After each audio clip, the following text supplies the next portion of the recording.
थोड़ी देर के लिए ना इस शरीर को भूल जाते हैं थोड़ी देर के लिए, और ऐसा समझो कि यहाँ पे सिर्फ आत्मा है, सिर्फ आत्मा है।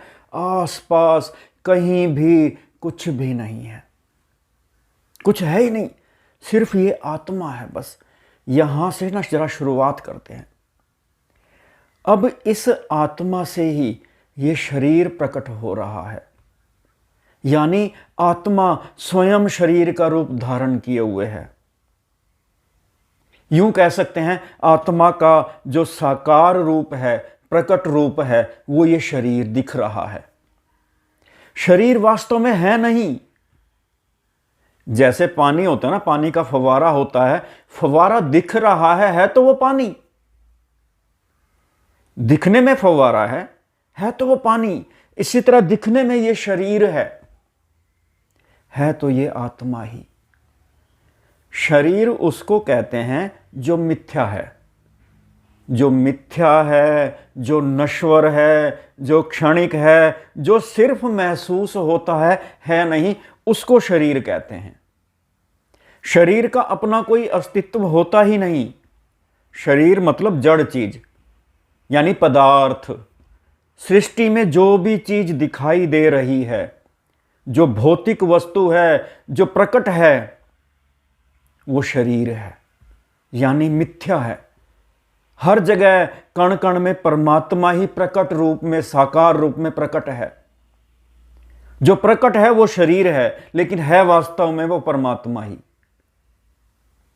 जैसे ये आत्मा है ना, ये आत्मा शरीर बनी हुई है। हम क्या करते हैं, शरीर मिथ्या को सत्य मान रखा है, आधार मान लिया शरीर को। पहले आत्मा, क्योंकि आत्मा का ना जन्म है ना मृत्यु है, परमात्मा का भी ना जन्म है ना मृत्यु है। एक ही आत्मा, जो विस्तार रूप में अगर हम बोलते हैं तो उसको बोलते हैं परम आत्मा। एक ही आत्मा के विस्तार रूप को परमात्मा बोलते हैं। इस आत्मा के सिवाय कुछ संसार में है ही नहीं। जो भी है, जो भी दिखता है, जो महसूस होता है, जो भी रचना है, सब यहीं से उत्पन्न हो रही है। तो हम सारी बात नहीं करते, यहां पे केंद्रित करते हैं। पहले आत्मा, फिर आत्मा से शरीर प्रकट हो रहा है, ये आत्मा ही है। और आत्मा से ही विचार उत्पन्न हो रहे हैं, आत्मा से ही स्वयं के होने का एहसास, जिसको मैं भाव बोलते हैं, जिसको सूक्ष्म शरीर बोलते हैं, जिसको जीवात्मा बोलते हैं। मन, बुद्धि, विचार, ये सारी चीजें यहां से प्रकट हो रही हैं। और जो भी चीज प्रकट हो रही है वो शरीर है। शरीर का मतलब सिर्फ स्थूल नहीं है, स्थूल शरीर नहीं है। जो नश्वर है, जो दिखाई देता है, जो नहीं दिखाई देता, जो भी नश्वर है वो शरीर है। गर्मी, सर्दी, भूख, प्यास, मन, बुद्धि, विचार, संसार की हर चीज, विज्ञान के हिसाब से कहें तो लाइट, इलेक्ट्रोमैग्नेटिक वेव, तरंगें, सब कुछ इस शक्ति से उत्पन्न हो रहा है। और जहां भी उत्पन्न हो रहा है, हर जगह पे रचना और रचनहार एक ही हैं। ऐसा नहीं है कि रचनहार अलग है, उसकी रचना अलग है। पूरी सृष्टि में, पूरे ब्रह्मांड में, हर जगह पे, हर कण में रचनहार और रचना एक ही है। जिस तरह से बर्फ और ठंडक एक ही जगह पे हैं, ऐसा नहीं है कि बर्फ अलग जगह पे है, उसकी ठंडक अलग जगह पे है। बर्फ से ही ठंडक है। बर्फ रचनहार समझ लो, ठंडक रचना समझ लो।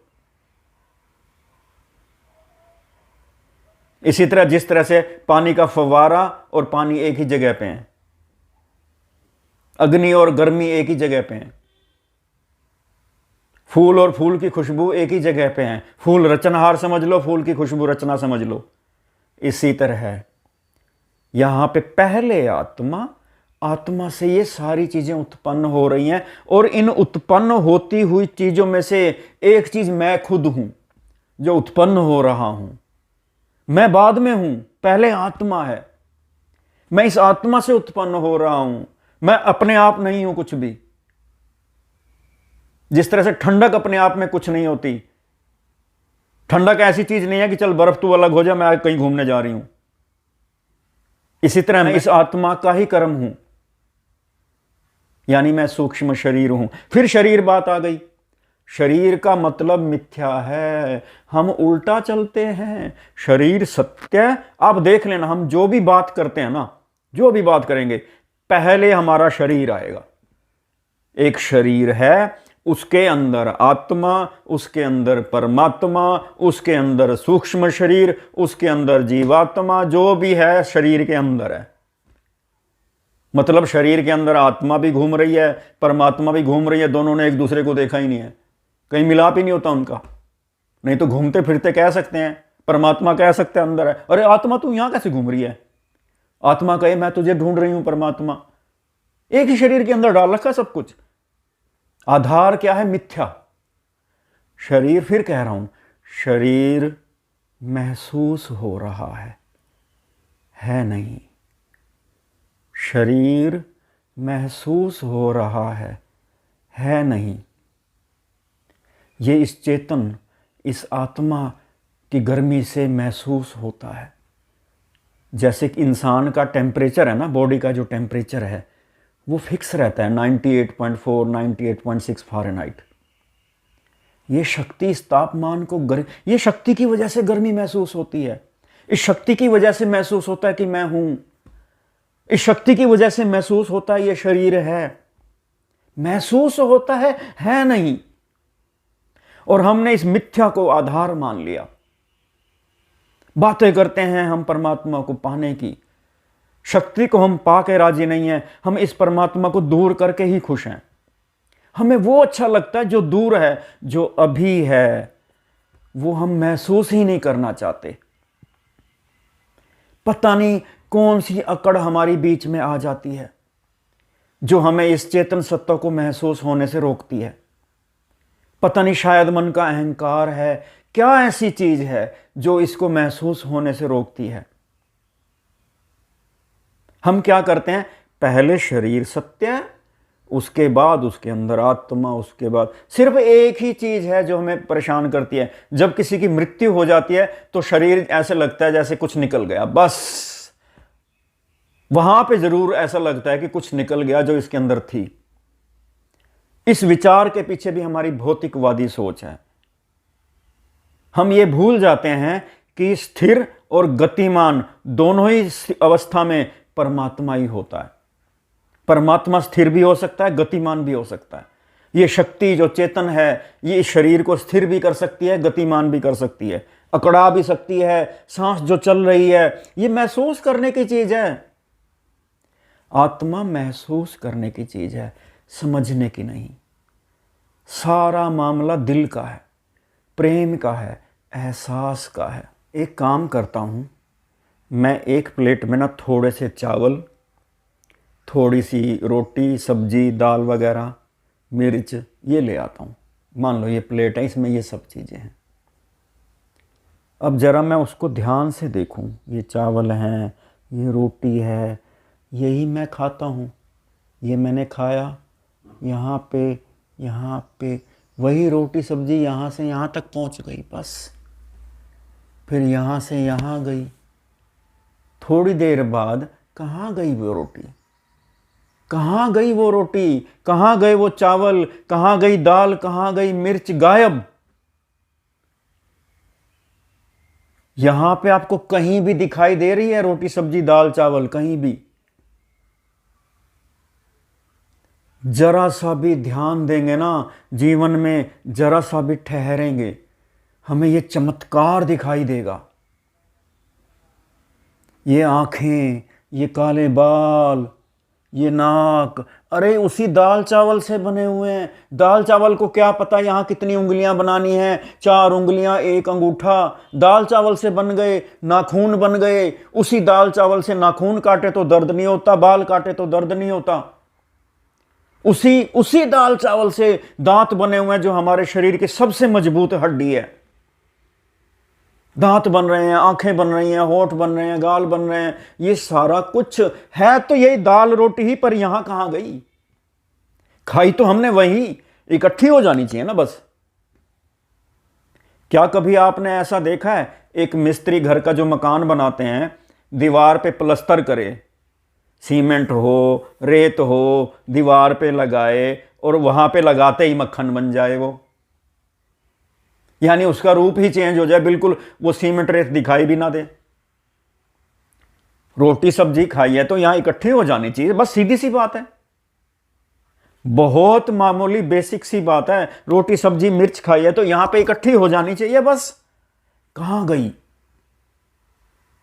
ये चेतन सत्ता ही है जो देखो कमाल, उसने, इस शक्ति ने, इस आत्मा ने, इस परमात्मा ने वो गायब कर दी रोटी सब्जी, वो तो बहाना था। स्वयं शरीर के रूप में प्रकट हो रही है, स्वयं शरीर बनी हुई है। आपको लगता है कि वो दाल चावल से आंख बन गई, दाल चावल से ब्रेन बन गया, वहम है, सिर्फ आपको नजर नहीं आ रहा क्योंकि आप ठहर कर कभी सोचते नहीं हो। चमत्कार को आप देख नहीं पा रहे क्योंकि जिज्ञासा नहीं है परमात्मा को पाने की, सिर्फ नॉलेज इकट्ठी करनी है बस, एहसास नहीं करना। जरा सा भी ध्यान दोगे ना, आपके रोंगटे खड़े हो जाएंगे, आपको लगेगा यार ये बात तो सही है, जब रोटी सब्जी खाई है तो यहां इकट्ठी हो जानी चाहिए बस। उससे ब्रेन बन गया, और ब्रेन सोचता भी है, कमाल है, वही रोटी सब्जी सोचती है। उसी ब्रेन की वजह से हम चलते हैं, ब्रेन में कुछ हो जाए तो कहते हैं लकवा हो गया, ब्रेन में कुछ हो जाए तो कहते हैं डिप्रेशन हो गया, ब्रेन में कुछ हो जाए तो आंख में कई बार आंख से दिखता नहीं, सारा कुछ ब्रेन, वो तो खुद मिट्टी है, खुद रोटी सब्जी है। पहली बात तो वो रोटी सब्जी कहां गई? मेरा कहने का मतलब, ये शरीर सिर्फ रोटी सब्जी का इकट्ठा होना मात्र नहीं है। रोटी सब्जी बहाना है, ये प्रोटीन है जी, ये कार्बोहाइड्रेट है जी, ये विटामिन है जी, इससे जीन्स हैं जी, ये सब बाहर से दिख रहा है, बस मिथ्या है सारा, सारा खेल मिथ्या। हम मिथ्या को आधार मान रहे हैं, यही दुखद है। हम शरीर को सत्य मानते हैं, यह चीज हम छोड़ के राजी नहीं है। इतना मन में गहराई तक शरीर बैठ चुका है कि शरीर सत्य है। पहले शरीर है, अब उस शरीर के अंदर आत्मा, उस शरीर के अंदर आत्मा, पता नहीं क्यों कौन सी अकड़, कौन सा अहंकार रुकावट बनता है। स्वीकार करना है, खुद देखना है, किसी की बातों पर मत विश्वास करो, मेरी बातों पर विश्वास मत करो, लेकिन इतना देख तो सकते हो कि देखो रोटी सब्जी तो खाई है, कहां गई? कैसे चमत्कार हो गया, शरीर बड़ा हो गया। शरीर के अंदर लीवर, किडनी, ये सारे काम करते हैं, है तो वही रोटी सब्जी, दाल रोटी जो भी हम खाते हैं। वैसे भी शरीर को अगर हम समझे ना, शरीर का 70% तो वैसे ही पानी है, हमारे शरीर का 70% तो वैसे ही पानी है, सूक्ष्म जीवों का भंडार है, ऊर्जा का स्थूल रूप है। शरीर के बारे में बहुत सारी हमें वो अध्ययन करना पड़ेगा, लेकिन हम शरीर को सत्य मानते हैं, जड़ को सत्य मानते हैं, जो हमें दिखाई देता है वो हम सत्य मानते हैं, उसको हम नहीं छोड़ते। यही सबसे बड़ा दुख, यही सबसे बड़ा अज्ञान है। हम इतने बाहरी चीज, बाहर से देखते हैं बस चीजों को, और उसको आधार मान के हमने सारी जीवन की अपनी वो बिता दिया। हाँ, एक चीज लगता है कि जब शरीर मिथ्या है तो हमें कष्ट क्यों है? शरीर को चोट लगती है तो दर्द क्यों होता है? आंखों से दिखता क्यों है? मुंह से हम बोलते हैं, अगर शरीर मिथ्या है तो दिखता तो नहीं है मिथ्या, दिखता तो सत्य है। दिखता सत्य है नहीं। ये जो हमें दर्द होता है ये शरीर की वजह से नहीं है। वैसे तो हम कहते हैं शरीर मिट्टी है, जब मिट्टी है तो मिट्टी स्वीकार करो ना, फिर आत्मा को अलग छोड़ो ना, फिर क्यों नहीं मानते? शरीर मिट्टी है तो मिट्टी रहने दो ना। ये मिट्टी दिखाई दे रही है आपको, ध्यान से देखो, मिट्टी है ये, मिट्टी है, मिट्टी है, शरीर मिट्टी है, शरीर के अंदर आत्मा, बस लगे पड़े हैं। कब होश आएगा? अरे ये चेतन है, ये महसूस हो रहा है नहीं। ध्यान दोगे तभी तो आत्मा को महसूस करोगे, इस शक्ति को महसूस करोगे, तभी तो पता लगेगा कि ये मिथ्या है। महसूस तो करना नहीं, आधार मानना हमने शरीर को, सत्य है। मिट्टी मानना है तो ब्रेन भी मिट्टी है, आंखें भी मिट्टी है, सब कुछ मिट्टी है। फिर कैसे किडनी काम करती है, फिर कैसे लीवर काम करता है, कैसे आंखों से दिखाई देता है जब मिट्टी है आंखें? तो आंखें मिट्टी दिखाई देती है, इतनी चमक है यहां पे। अपनी आंखों पे मिट्टी लगा के देखो, मिट्टी से आर पार दिखाई देगा आपको? आंखें मिट्टी हैं तो मिट्टी से आर पार दिखाई देगा? लगा के देखो मिट्टी। ब्रेन भी फिर मिट्टी है, बाल भी मिट्टी है। मिट्टी है तो मिट्टी को तोड़ दो, कुछ होना, दर्द थोड़ी होना चाहिए। अगर बाजू मिट्टी है, मारो जरा इसको हथौड़ी, मिट्टी है तो दर्द क्यों हो रहा है फिर? और दर्द हो किसको रहा है? आत्मा को। आत्मा को दर्द होता है तो जब किसी को लकवा मार जाता है तो उसके हाथ पे फिर सुई चुभो, कुछ नहीं होता उसको। आत्मा तो फिर भी है, फिर लकवा होना क्या होता है? ब्रेन की वजह से ना। फिर जब शिथिल हो जाता है किसी का शरीर का एक अंग, फिर उसको चुभाते रहो, कुछ भी महसूस ही नहीं होता उसको। आत्मा को दर्द नहीं होता, आत्मा नहीं भोगती, आत्मा करता है, शक्ति है जो शरीर रूप में प्रकट है। तो कहने का मतलब पहले आत्मा, बाद में ये सारी चीजें हैं। हम उल्टा चलते हैं, पहले बाद वाली चीजें जो स्वयं उत्पन्न हो रही हैं उनको आधार, उनको स्थिर मान रखा है। फिर हम कहते हैं बाद में आत्मा, पहले आत्मा, जबकि आत्मा से ये प्रकट हो रही हैं, उत्पन्न हो रही हैं। और ऐसी उत्पन्न होती हुई चीजों में से मैं भी खुद एक उत्पन्न होने वाली चीज हूं। स्थिर मैं भी नहीं हूं, मैं भी कुछ हूं नहीं। जैसे हम कहते हैं ना, गर्मी बड़ी है, गर्मी होती नहीं है कोई भी चीज, सिर्फ महसूस होती है। फिर कह रहा हूं, गर्मी होती नहीं है, ठंडक होती नहीं है, ये महसूस होने वाली चीजें हैं। जैसे किसी को गर्मी के मौसम में भी पहले मलेरिया जैसे हो जाता था, मलेरिया बुखार होता था तो ठंड लगती थी, चाहे वो गर्मी का, बाहर का गर्मी का मौसम है। तो ठंड कैसे महसूस हो रही है? जब गर्मी होती है तो ठंड कैसे महसूस हो जाएगी? यानी गर्मी के मौसम में भी ठंड महसूस हो रही है, उसको रजाई ओढ़ी जा रही है गर्मी के मौसम में भी। तो गर्मी सर्दी ये होती नहीं है, महसूस होती है। जब मलेरिया में जो ठंडक महसूस हो रही है, ठंडक है कुछ नहीं, ये आत्मा से इस जीवात्मा को महसूस होता है, आत्मा से ही सूक्ष्म शरीर को महसूस होता है। चाहे गर्मी हो, चाहे सर्दी हो, चाहे ठंडक हो, चाहे कुछ भी हो। भूख लगना कोई होती थोड़ी है कोई चीज, भूख लगना एक एहसास है। ऐसे ही देखना कुछ होता नहीं है, मतलब ये जरूरी नहीं है कि बाहर कुछ हो। देखना एक एहसास है, एक महसूस होना होता है। ये खाली जो जगह है ना, ये भी कुछ होती नहीं है, खाली भी कुछ नहीं होता, ये भी एक महसूस होने वाली चीज है। सारी चीजें, यानी इस सूक्ष्म शरीर को सारी चीजें जो महसूस होती हैं ये आत्मा कराती है। सूक्ष्म शरीर खुद अपने आप को महसूस करता है कि मैं कुछ हूं, जबकि वो खुद यहां से उत्पन्न हो रहा है कुछ भी नहीं संसार में, है तो सिर्फ एक ही सत्य है, आत्मा। बस आत्मा के विस्तार रूप को ही हम परमात्मा बोलते हैं। बाकी सब कुछ इसी से प्रकट हो रहा है। रोशनी, अंधेरा, आकाश, जो जड़ चीज़ें हैं, पेड़ पौधे, सूर्य, गर्मी, सर्दी, सारी चीज़ें यहाँ से उत्पन्न हो रही हैं। पहले ये सत्य है, परम सत्य है, इसी से उत्पन्न हो रहा है। और जो भी उत्पन्न हो रहा है वो शरीर है, वो प्रकटाव है, वो नश्वर है, वो मिथ्या है, वो सिर्फ एहसास है, वास्तविकता नहीं। परम सत्य यही आत्मा यानी परमात्मा है।